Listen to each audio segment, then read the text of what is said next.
Morning po. Welcome po tayo dito sa Queen Isabel's TV. So, dito po tayo ngayon sa King's Mansion Resort. January 10, 11 hanggang 12 ito. May bisita po kami. Sina Sir Daniel at Ma'am Dia. 50 packs.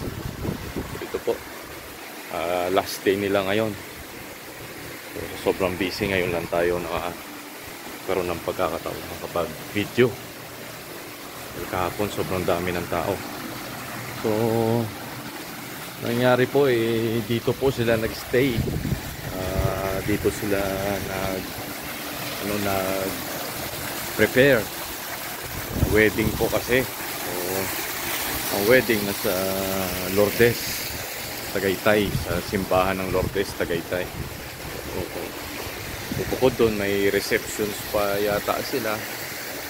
Tapos dito po nagstay 50 packs. Tapos kahapon after wedding, after reception, bumuwi rin sila dito na sila nag-celebrate.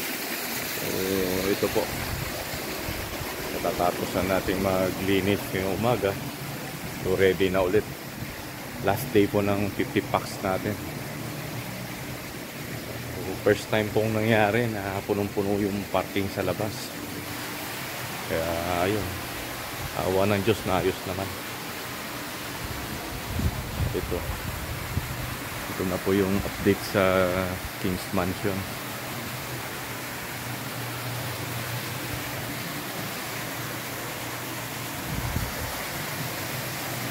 Nasa taas pa yata sila kumakain.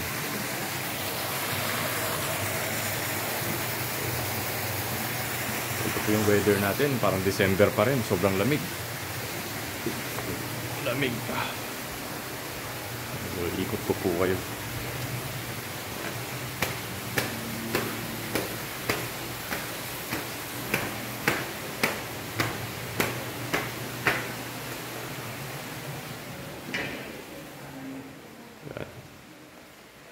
So, ito yung mga service po nila.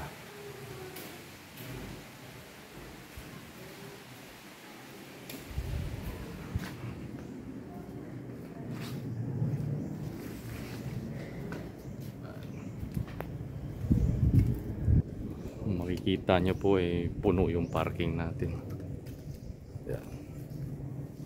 Saka mapag, parang December pa rin. Mapag pa rin po dito sa Tagaytay. Ayan, tingnan nyo po yung kapal ng pag. January 10. January 10, 11, 12. Ayan. So ito po yung mga sasakyan nila. Hanggang sa taas po kahapon, puno yan. Nasa 20 sasakyan po yata yun. Naayos naman. Tulong ng mga kapitbahay, naayos naman. So ayan po, dito sila sa loob. Ayan, ikot po tayo.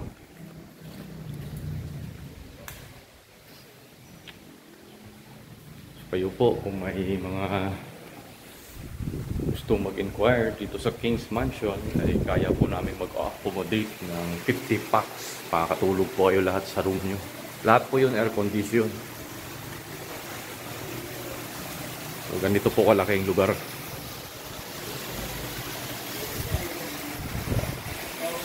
Ito po yung swimming pool natin. Yan, yung kapalampag. Ganito nung December. Yung waterfalls natin.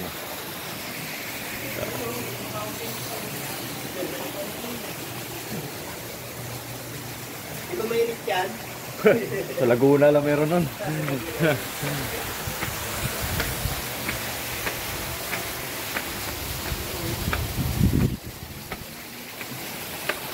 So yun, mga bisita natin.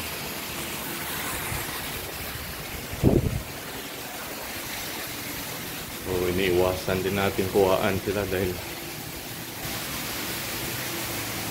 siyempre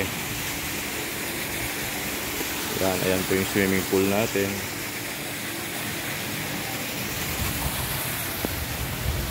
Hindi iwasan po natin kuhaan sila. Siyempre, kailangan po natin magpaalam. So, kaya ayan, ito na naman po, andito tayo sa rooftop ng Kings Mansion Resort. Ayan po ang pag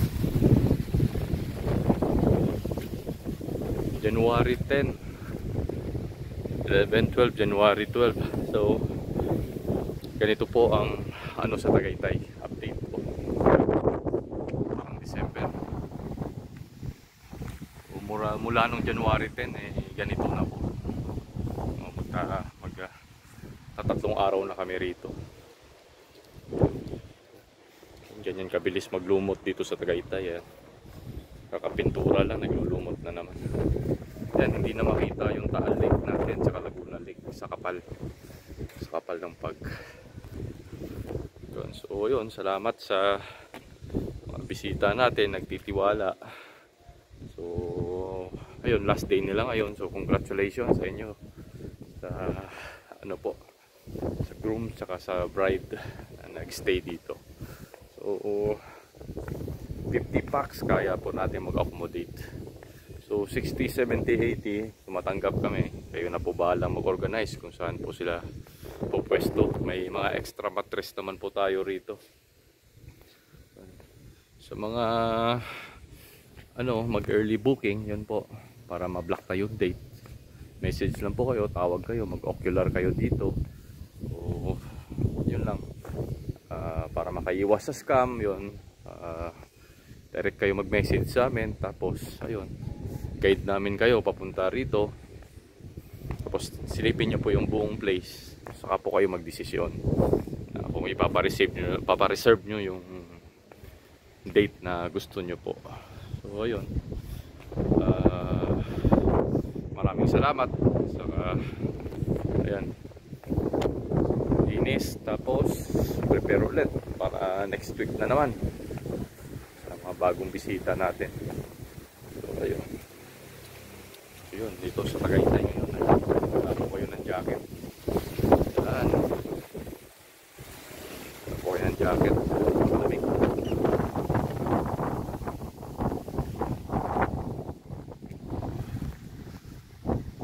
Ayun, sa mga bata at medyo may edad na, magdadala na lang ng jacket. Pero lang naman, pasulpot-sulpot lang. Minsan maaraw din. So ito bigla-bigla lang nagaganito dito sa Tagaytay. So yun, maraming salamat sa mga nakasubscribe, nakapollow sa page namin. Huwag niyo pong kakalimutan sa mga makakapanood. So para po sa update ng Kings Mansion Resort. So pindutin nyo lang po yung subscribe button. So salamat sa inyong suporta. Thank you. Kita-kita po tayo rito sa Kings Mansion Resort.